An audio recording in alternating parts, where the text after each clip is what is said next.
I went through a 3-year divorce, dude, and we tried counseling in the beginning, and my wife was like, she didn't want to work on it. She was done with me, right? Right. And I tried and tried, and I had to accept it after she said she didn't want to go back to counseling. And after that, it was 2.5 years. I lived as trying to work as a pastor, trying to still serve and navigate through it.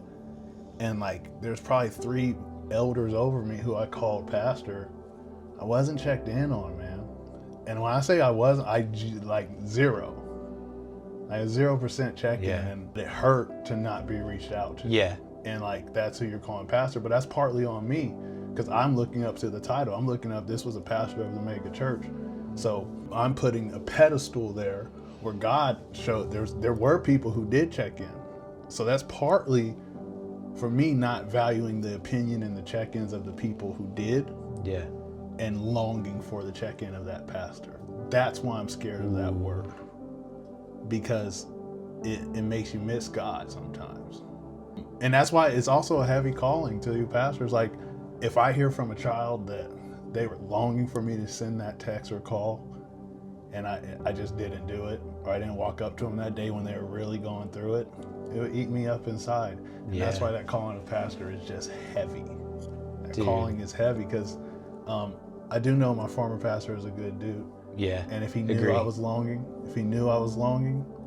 he would have tried to do something else. He would have tried to help more. And sometimes people just don't know how to help. Yeah. But that's why I say that's a great point. We cannot put that title on a pedestal, because what I needed was not a pastor. I needed a shepherd who was ready to grab me as that lost sheep, pull me in, and go, you're going through this, but I'm going to walk through this with you and make sure you get back with this flock.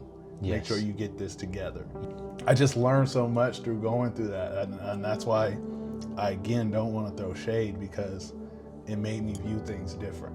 Yeah. And it made me not want to be that.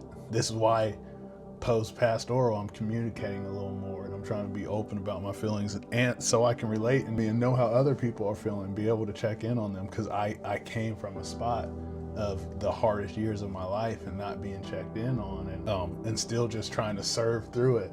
And you cannot do that. You have to deal with it at some point. You have to deal with it. You can't just serve through it. And once I started doing that, God opened my eyes to, look what this person did. Look how that person didn't leave your side.